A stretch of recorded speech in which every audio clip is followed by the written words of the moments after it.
Messi. Messi. Oh my goodness. Balotelli. Aguero. Oh, that is extraordinary. What a head, son. What a head. Back of the net. Hello, and welcome to the Not a Pundit podcast. My name is Killian Ginnity, and I'm delighted to be joined, as ever, by Nathan Byrne and Conor Glennon. Gentlemen, it's confirmed Sunderland are going to go undefeated in the Championship, and we will be back in the Premier League next year. Steady on, young man. It's only been 2 weeks. Come on now. No, it's Championship. It's been three. Three games, 3 wins, 0 goals conceded.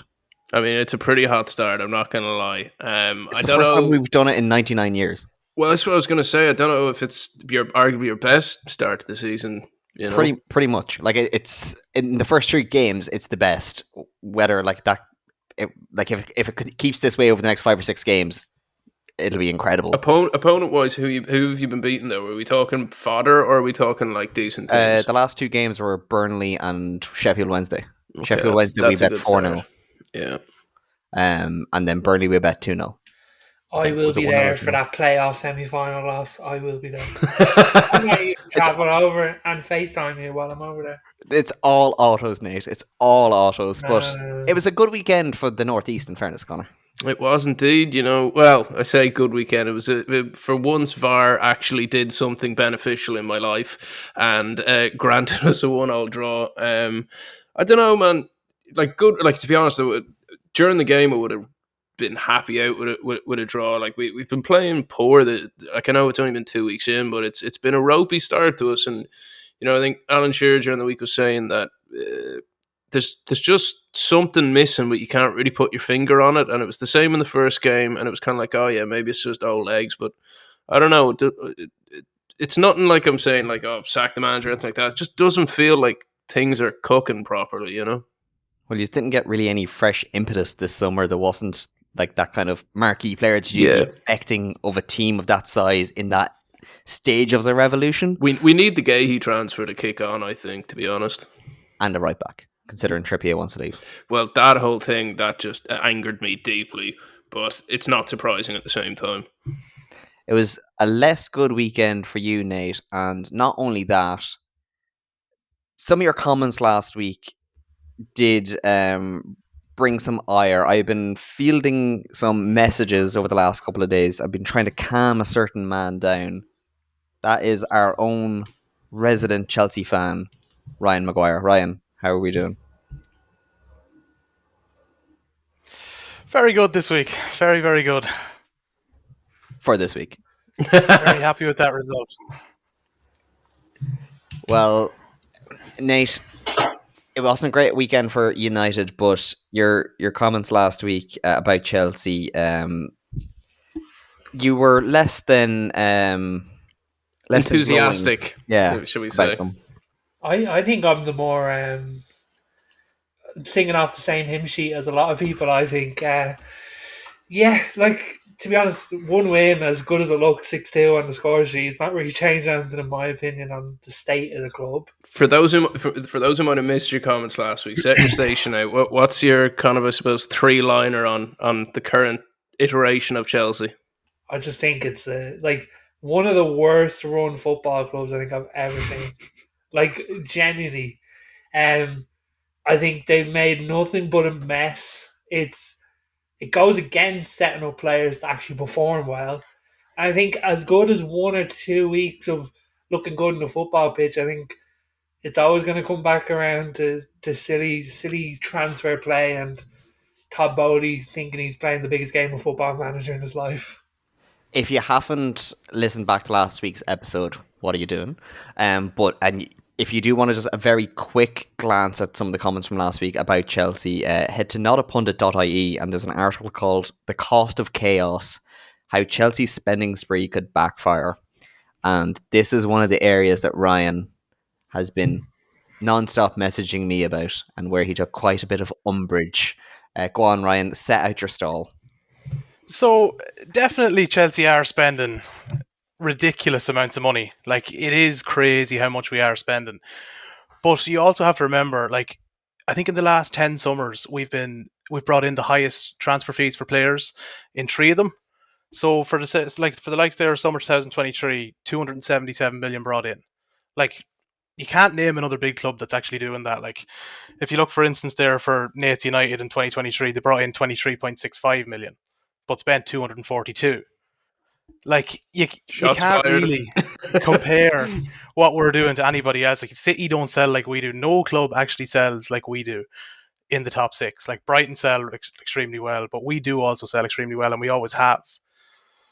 So the Okay, spending but is like we're able to spend. yeah, and I agree with certain aspects of that, but I think taking 10 years is maybe a little bit disingenuous in terms of the new people that are in town. Yeah, that's And fair. That's fair. a big issue of mine is not Chelsea spending money. Like, I don't really have a leg to stand on with clubs spending money. Trust me, and I'm very aware of that. My issue is the way that they're spending money. They're buying, like, Ryan. How many players have he's bought in the last two years? Like it's My guess is It's 20. it's a It's got to lot. be It in the is. 20s. like it's genuinely It is a ridiculous. lot. Like, and I think my issue with Chelsea, and I don't really understand why fans aren't really up in arms about it, because I know if it was my club doing it, I would be. Is you're creating an environment that's like anti-performance rather than an environment that's all about performance. And like sitting here as a United fan myself, I'm like, I don't want Chelsea to stop spending money. I want them to keep spending money because it creates a terrible atmosphere. Like that's where a big gripe of mine comes from. But then it can also create a competitive atmosphere. So like players want to play, want to train harder to get into the first team. Like City there have ridiculous depth and have for how long now? Like Chelsea have to have depth to be competing. Every club has to have depth to be competing. We've seen that with Arsenal the last couple of See, years. That's see, how I they think fell where on it's different off. with City though is where it's different with City. And sorry to cut across you. I think there's players that are more. They're not on the 6-year deals. It's slightly more competitive. They have a year or two left in the contract. They have something to prove, and they kind of keep them. It's more of a challenge for them to show their worth rather than if you're on a 6-7 year deal, you got nothing to really prove because they ain't going to be able to shift you. So you can kind of just dance around a wee bit. And not to Yeah, but then mention, like go ahead, go ahead. sorry, Nick. Like on them 6-year deals, like you have to realize that we've lowered our average wage bill to between 60-70k. It's all incentivized wages. So like our wage bill is actually ridiculously low at the moment compared to what we have had. Like, and also with the squad, we needed a rebuild from Conte's time. Like from after Conte, like we've never bought another striker up to Diego Costa's quality. We've never properly replaced Fabregas. We've even since Kante's gone now, like Caicedo's come in. He's had a decent enough first season there, but it's still like there's been such replacements needed for the last while. Like, so this is why the spend is coming. And as Killian has said, the transfer ban is coming for Chelsea. Like, there's talks there that we're going to have a 2-year transfer ban, four windows, because of the report we made ourselves over the 2008-09 spendings under Abramovich. So we are going to have a transfer ban. So the spending will come to a stop very, very soon. What was your last ban? That was 2 windows, wasn't it? That was three windows, yeah, a year and a half. It didn't really affect you that badly. But Ryan, is that not the big wake up call here? Is like he's just spent 1.3 billion, but he's haven't replaced Diego Costa. Like that is the issue. Yeah, that's exactly Like, it. But like again, that's why we're being linked with Ozyman, we're being linked with Tony. Like there will be a striker brought in before Friday. and I just think like going back to the performance part is I do agree that having more competitive players creates an atmosphere. It's just Chelsea currently have a squad size that could probably compete in the NFL, like literally. And it's like I don't agree with the squad size, to be honest. I think you can do that with every club. Like if you're looking at some of them names on that squad, like Andre Santos is on that. He's not even at the club. He's at Strasbourg. Like that's our sister club, but he's gone. Like Tyreek George, he's 18. He might get a couple of games in the Conference League. Realistically, he's not going to be starting Premier League games. He's not going to be training with us every day, every week. Like there's a lot of names there. Josh Achimpong, like Jimmy Torrinen, like just from watching youth football, I don't think he has a career at Chelsea. Like he's going to be pawned off. But he's in these lists that Sky Sports have put out. Like it's ridiculous some of the names you see. The thing that's funny to me as well is I never once wondered was there a maximum amount of players that a Premier League team could have until now, because like like you say there, it is funny. Like I do think the media are trying to not attack Boehly in a Trump way, but they're trying to make it as laughable as they can. But when you say it like that, like because you see the squad size of like 44 or something, but like when you kind of take into account the youngins like that, it's probably more it's still mental, but it's probably more early 30s. But some of the young names I've seen Chelsea fans say, "Oh, they're only young players." It's like Amari Kellyman, who's you're after spending tens of millions on. Like, there is like I don't think the squad is 40, but it's bigger than it should be. I think it's 28. I think Maresca has quoted at 22, but I think is that who he wants in it, or like how many do you got, including the lads that he doesn't want? I think he ideally wants a squad of like 26 to 28 max. Like there is a lot of games, and you've currently got what? I think he's training at the moment with 23. So I think when it comes to Friday, when we know who we have, who's gone, who's after departing, like we'll know what the crack is. We'll know who we'll have. No matter what, you're going to be very close to the line on the registration rules. Like you can only have 25, and some of the players that some Chelsea fans have been writing off as youth are some of the players you're going to be very dependent on as being them extra 2, 3, 4 players that you need. But then that's also why, so say you're bringing in the likes of João Felix, you won't have to depend on the youth, the 18-year-olds, 17-year-olds. Like, so you have that depth instead of having to depend on people from the academy, but which we should be doing. We should be depending on people from the academy more so. But it's just not the way we're going, unfortunately. But speaking of the academy, just when you say Felix, I've heard Felix. I don't know what to call him, but obviously he'd been at Chelsea before, sort of underperformed, I suppose, compared to what was expected of him. And then we see Conor Gallagher, who's a homegrown player, Chelsea fan, arguably one of England's better players in the Euros. I won't say best. And like when he goes the other way and you bring in João Felix, what was the kind of fan base on that? Conor Gallagher, like it's a very split, like between people who love Conor Gallagher. There's no in between. It's people who love him and people who don't like him at all. I did love Conor Gallagher. I think he was an absolute fantastic player. But unfortunately, sometimes you just have to take that. You have to sell him, get the money on the books. It just has to happen sometimes. It's unfortunate, but it has to happen. And do people look at that as a club decision, a Maresca decision, a money decision? What's the kind of? It's definitely a money decision, club decision. Like I don't think like Maresca didn't get a chance to even see him in training, so he couldn't really judge them too much. And say, for example, this is me from the outside looking in. I don't know about you, Killian and Connor. It's like, to me, it looks like Maresca is trying to deflect from poor decisions that the board have made. Like, it seems like in the press conferences, when he's getting thrown these questions from journalists, which are very valid questions in my opinion, is there's always that move to like have that aggressive side back, which managers have every right to do so, but it feels more like a deflection tactic rather than an actual honest answer. Like I like that's the part I struggle with, is like it feels like a bit of a cover up. Going, we only have there's only 23 people training, so where's the other ones? You know what I mean? I'd have to agree with you, man. It's I think you're right. Like managers can be aggressive in press conferences; their style is up to them. But I'm of the opinion it never really ends well when you do that. Whether it's the club turning against you, the fans turning against you, or the media, you're like one of them at all times is going to come against you. But when you act like that, it starts becoming 2 or 3. And not to say like on Maresca as well, is when he's coming out in the media and saying, "Oh, what? So Sterling, Chilwell, is there any other players that he's like need to get out now?" Like, I don't think on his accord. I think like obviously Trevor Chalobah, like that's the club's accord that he's not playing. I don't think that's Maresca's decision at all. But that's what I mean. Is like, is he deflecting on behalf of the board when he's coming out and saying this about these three very valid players, and I think they've been good servants to Chelsea? Is when he's like, get out, it's like he's speaking on behalf of the board there. I don't think that's his decision. I think it's because he got a role in Chelsea first team manager that I don't think he would have expected to have gotten this fast. So I think in order to get that role, you have to be somewhat of a bulletproof vest for the big man, Or is that the case? I think with Sterling, like if you actually do look at a lot of Chelsea fans, he never kind of built that connection with us at all. Like he's had such poor performances. Like he's been a shadow of himself.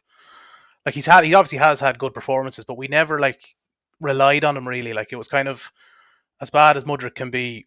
I think most of the Chelsea fan base last season wanted Mudryk starting over Sterling on the left.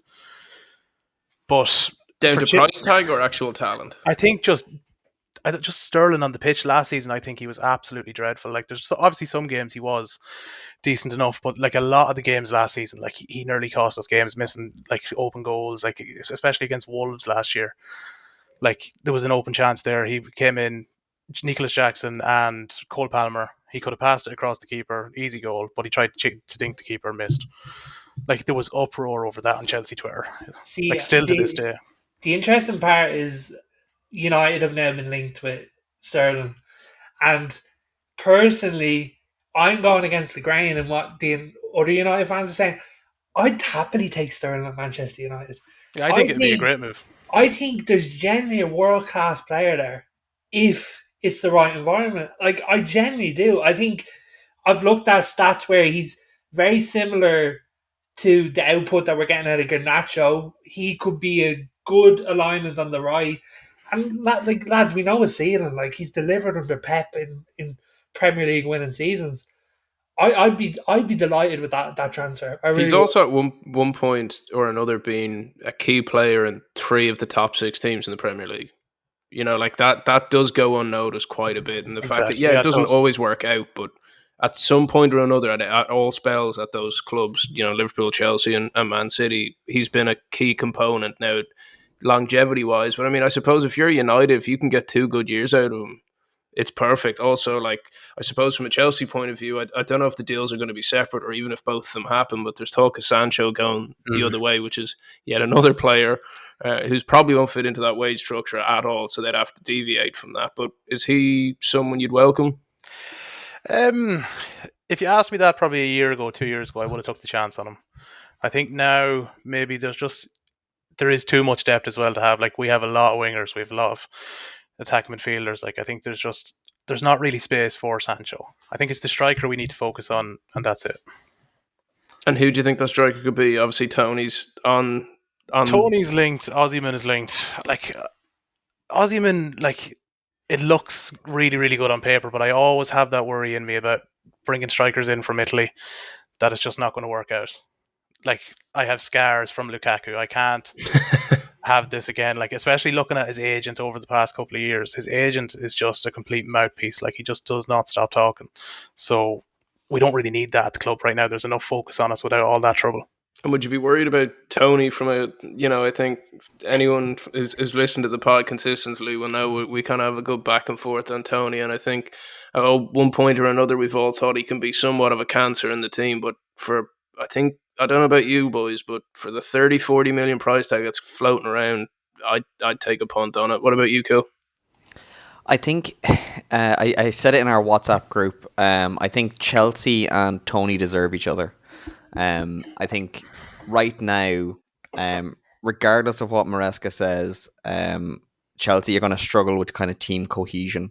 Well, it's a PSG in waiting. It is. Yeah, it's one of these kind of ones where you're going to have some big stars, you're going to have some small ones, but there's always going to be this kind of axe above them, above the manager. Like, it can never be that. You'll never get rid of that uneasy feeling around the place. It's like from somebody outside looking in, and having, in a much lesser extent, been there with Sunderland, like to our latter days of the Premier League and stuff. Lots of people coming in, lots of mercenaries kind of going, yeah, Mel, maybe he's the one, and then no, it doesn't fit. And I think Tony would just epitomise that completely. Do you know who he really reminds me of? Is, there's always somebody wherever you work that just goes in, does the job, doesn't actually like the place, doesn't actually really talk to anybody, does what he needs to do and gets out. That's Ivan Toney. See, I think he also does that, but drops a little grenade on the way out every day. It's not a big one; it's just little grenades that start breaking down a team in the elevator. I also think Sancho and Chelsea are match made now. I'd go that far. I think he is a Chelsea fan actually as well. Sancho, is he? Yeah, I just don't think you'd like his personality there very much. Yeah, but then I don't agree really with what happened with Sancho at United either. Like if you look at Jadon Sancho's point of view, you have Anthony playing ahead of you week in, week out with absolute disaster classes and you don't have a chance of getting in that team, you are going to speak up. Now, there was no need for the public statements. When he But- doesn't arrive to train, and it might change your mind. Like it's a much deeper issue than just the Anthony thing. But I do agree with the Anthony sentiment. Trust me, he'd be first out the door on my list as well.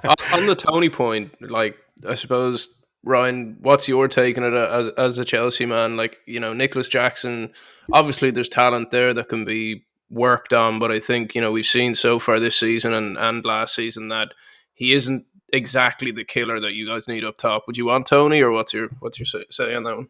I think Tony would probably be the smarter decision than Ozyman, because I think Jackson has ridiculous potential. Like, if you actually look at him, like, he just does look like he has something about him. He just needs to get that finishing. Like, he did score, was it 14, 15 goals last season in the Premier League?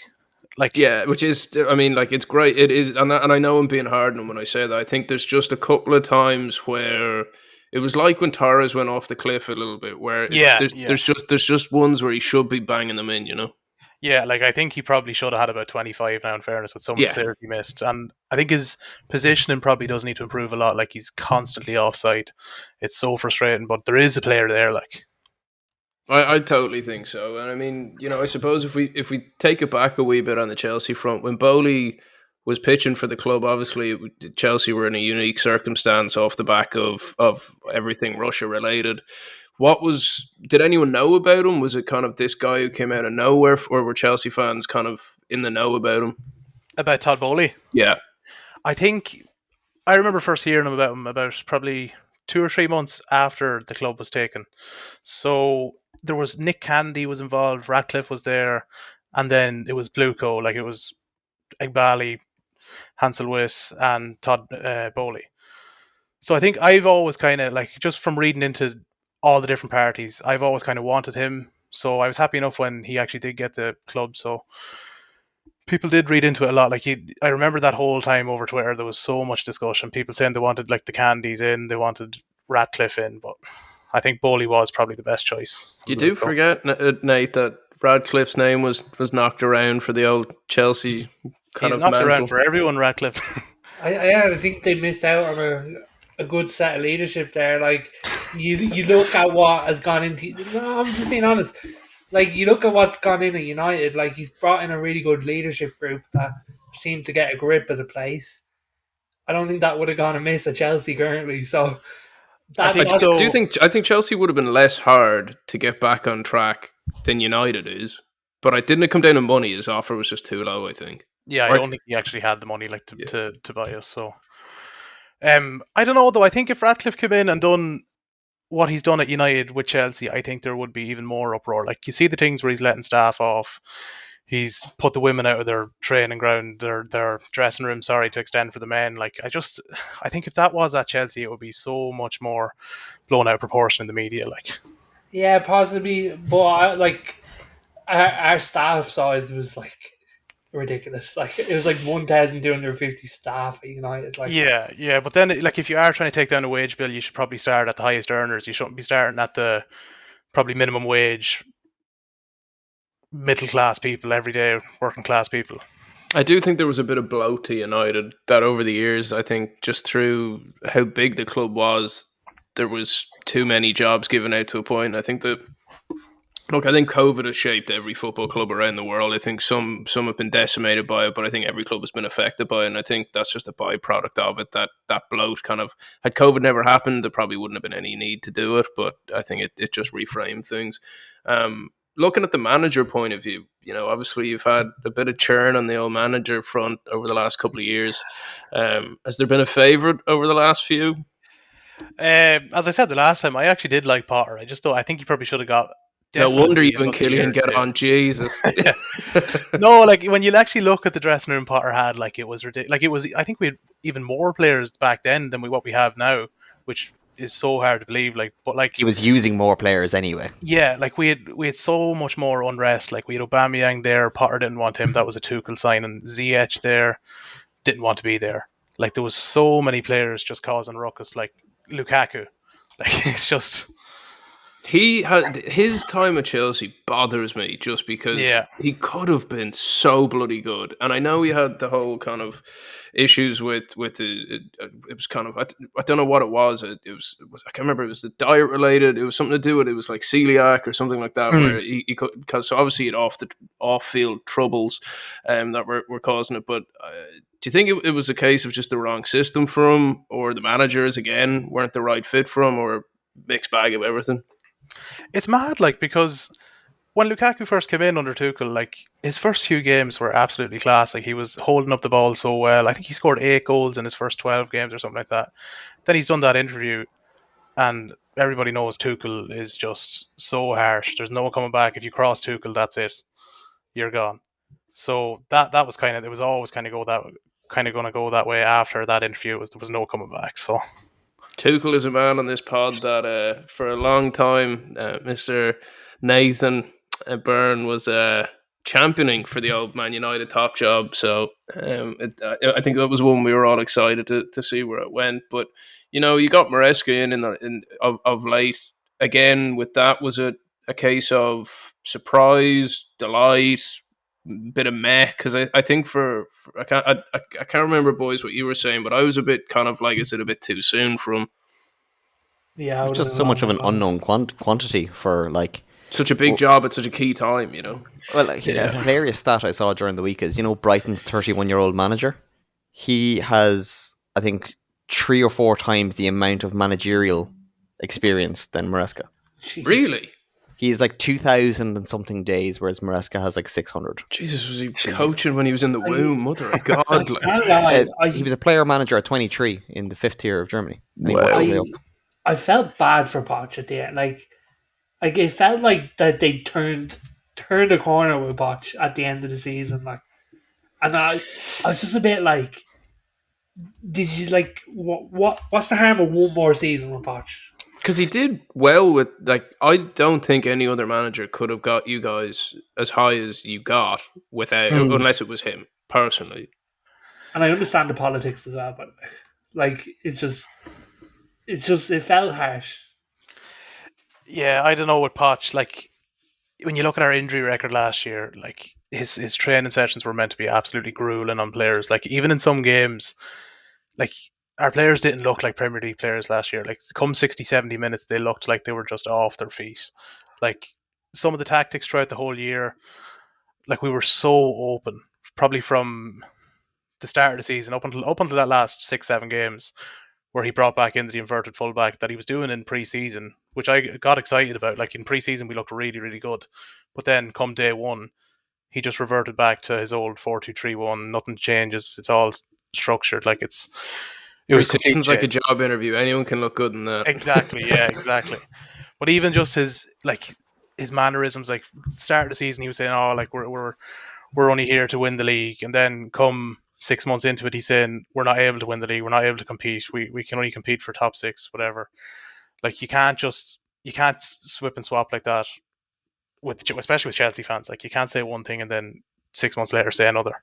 But to go from Pochettino to who's obviously now, I know the kind of mark against him, at least on this pod, was that he's kind of trophyless as a manager. But to go from him to Maresca was quite a big deviation, from the expected plan. So was the fan base surprised, or what was? It was. I think Maresca was a big shock, but like, from the first announcement, like, from Fabrizio Romano breaking it, I think there was like that little bit of excitement. It's kind of giving me that kind of Andre Villas-Boas vibes from 2011 when he first came in.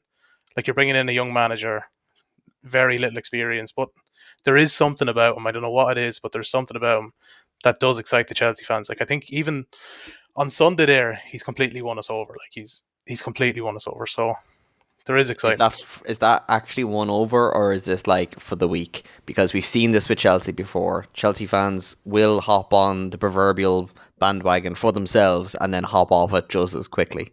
Like, in 2 or 3 games, if Mudryk is doing what Mudryk does and just runs without the ball, does Maresca then suddenly lose any credibility that he has, and then by December there's calls for his head? Or that chemistry we were talking about. Like all these players haven't, not all of them, but a lot of them haven't played together. So they're figuring it out as they go. And as a manager in the Premier League, where the churn rate has become, Jesus, maybe 6 months at this point. Like it's not a league you want to have a team figuring themselves out in season. Or if you are left with the likes of a Sterling and a Chilwell around a dressing room, and if they're not happy because Maresca has basically chalked them off before the season began. Like, do you think he has enough about him to deal with all of these big club things? I think he does. I think he definitely does. He's been around Man City. I know it was only for 2 years, but like he was with the youth team. He's seen some of the best talents in the world.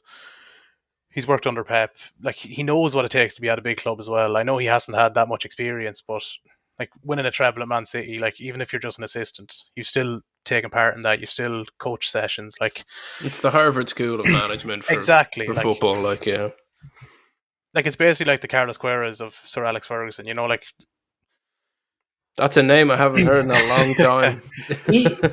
I think even sorry, Nate. Just one of the questions I sort of want to get and maybe get an answer off Ollie is was he brought in to be a yes man? Like, yes. Do you? I think so. Nice answer. I can agree with that. Like, do you genuinely think if Poch stayed, he'd be asking Sterling, Chilwell, Chalobah to just get out the door?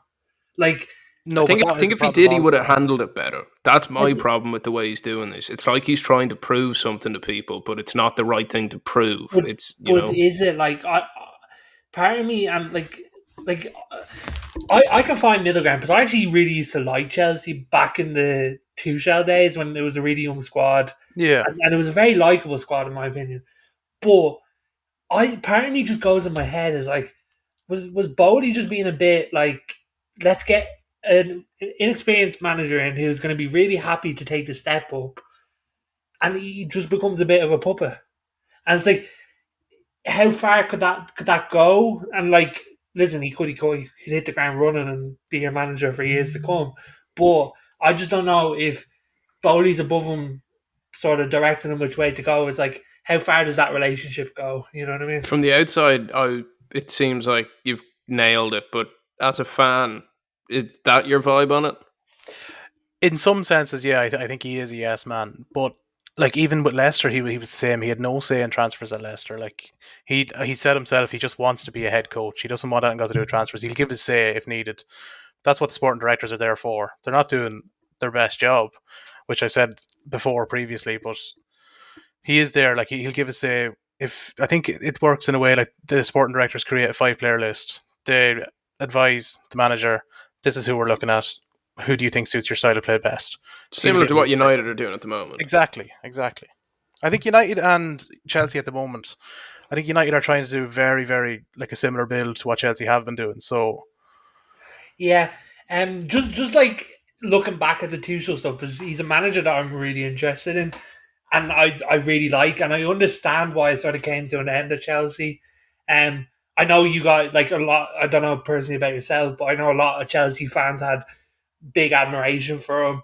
You know, he had the tifo at one point and stuff like that. It's like that Chelsea team to me was really likable. It was full of young youth products. It was really good players. You know, you had Reece James, Mason Mount, like the list goes on. And what was like?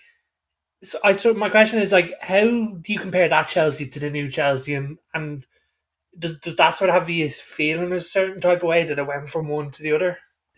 yeah, well, like when you go from winning the Champions League to finishing 12th and finishing 6th, like it's never good. Like, but like I was disgusted when Tuchel was sacked. Like I did not want him to go at all. He's probably the second best Chelsea manager of all time. Like Behind for me, who? anyways, behind Mourinho Okay. all day. But yeah, it is a complete different Chelsea. Like completely different. There's nothing to say that we're anyway similar to that Chelsea. I know it's only 3 years now since he's gone, but it's completely different. It's crazy. Like, but And positive. like, say for example, when you won that Champions League, like to me, like that's my dream as a United fan is you win the Champions League with a huge group of young products that have come through the club. To me personally, that's what football is about. Is Exactly. you bring youth products through. You sort of garner this relationship because they get the club to another level. And I just thought that Chelsea team in that period was just was goals. You know what I mean? Like, You could see yourself in those kind of teams. That's what's the thing about it. Yeah. It feels more real than mercenaries. You know, what are you saying, Cool? Well, not what I'm saying, but what Nate said last week. If I was a Chelsea fan, I don't know how I genuinely feel about it. It's not like your club anymore. It's not the same club that you support. Ryan, can you understand where Nate is coming from that, and can you empathize with that, or can like when most of what we hear about Chelsea now is more about for their financial gymnastics than it is for what, as Nate had said, like Chelsea was very well known for having the likes of John Terry coming through. There was always a homegrown player. Is it becoming harder to have that same heart-led connection when everything is so head focused now? Yeah, well, I still think like there is still more academy products coming through than I think that we've ever had. Like for a long time there, I think John Terry was the only kind of academy player that was in the team consistently for maybe 10, 15 years. So when you take into account there, like I know Reece James is always injured; he's constantly injured, but he's still there. I know we've gotten rid of a lot too of Conor Gallagher, Mason Mount, Tomori, etc. Like, but like it is a different Chelsea. But like when you look at every club compared to what they were 10 to 15 years ago, every club I was gonna say different. that like football has changed, Yeah, unfortunately, in it's a that complete way. different game. I do think though that Chelsea kind of started that change in the fact that you know 5 years ago you'd to go to 250 players out on loan. You know that kind of way. Like I mean, I think that was kind of the start of the end of what that kind of core memories or type of team that Nate's kind of striving for. but like Chelsea was the youth factory. Like they won countless FA Youth Cup finals. Like they were known for setting the bar for bringing through youth into Yeah, the same quality that Manchester City are now. And I just think like personally, and it dates back to the comments that I made last week, was if if United turn around tomorrow and go, we're selling Marcus Rashford, we're selling Kobe Mainu, we're selling like these Garnacho, these type of players, it's like I'd be feeling like some sort of way about it. You know what I mean? Like that to me is Manchester United, and I to me maybe I'm looking at it a bit like rose tinted glasses in terms of I'd expect sort of other fans of other clubs to feel that type of way. Well, I think United are a unique one, similar, I suppose, to Liverpool in ways. Teams that have been bonded by youth and whether it was Shankly bringing through youth at Liverpool, Busby Babes at United. I do think there's teams that have legacies. Like even there's also, I suppose, peaks and troughs of teams that do it. Like we mentioned there, City obviously now are doing it. Chelsea were great at it. United are consistently good at it, but there's also teams like your West Hams that used to be absolute factories of youth, and that's even kind of tapered off a wee bit. I think the difference though with Chelsea and kind of to go back at you, Ryan, what you were saying about John Terry holding the kind of homegrown thing for Chelsea for the longest time. The difference between Chelsea then and Chelsea now, and I think it'll more likely to be remains to be seen over the next couple of years, is Chelsea for the longest time since the Premier League era came in were producing many players that are still now within the football leagues. Like so many of them went on to have full careers. You're thinking of Scott Sinclair, Barini came through there, Sam Hutchinson down at I think he was at Plymouth, like Reece Taylor, the goalkeeper, came through there. He had one or two caps for Wales. Like rather than just being like what Nathan said, they were the youth factory, but not in the way that we're kind of talking about now is them being always represented in the main team. But yeah, the fact that they were feeding so many of the other clubs around the place. Like United at one stage were like United have really been like periods of that. It kind of goes up and down. And Chelsea were a lot more consistent on it. Liverpool aren't very good at it. City are starting to do it, but it's at a it's actually at a level above. But again, these are bought in players. Yeah. Mind them for a year or two and take them off. Do you think that Chelsea are actually going to be able to have that development with these players, in the sense that they're going to come through at the right time, they're going to be loaned out in a reasonable way, but then also allowed the move to let their careers continue? Or are they going to be held on like what you did with Lucas Payson, the Brazilian guy, and Van Ginkel, and allow them just to peter out until they're an asset that's actually not worth anything? Or just to add a third one to that, is the whole point of option A that Killian gave there, to send someone to a Plymouth knowing you've a sell-on clause? Is it just a business model? I think it always has. The academy always has been a business model for Chelsea. Like, even if you look at you're a Newcastle fan there, you're buying Mark Gurhey supposedly. Like, we have a 25% sell-on clause on that. So if you pay whatever he's going to pay, we're getting 25% of that. Like, Tomori, we still have a massive sell-on clause. We have a buy option. Like, every time we sell a youth player, there's always something in there in the clause, whether we get a massive sell-on clause or we have a buyback. Like, even the likes of Ake there, we had first refusal on him when he was sold to Man City. We didn't take it, obviously, but like, there's so many different things that we've always done with youth players. I think it is still kind of going to be the same. So, speaking of the same, do we think this season's going to be the same? Do we think? Where do you see the season going? I think we'll finish top 6. Definitely top 6. I'd be happy with top 6, to be honest, first season. Of course you would be. we have to win the Conference League no matter what. Like, if we don't win the Conference League, they're all hell will break loose.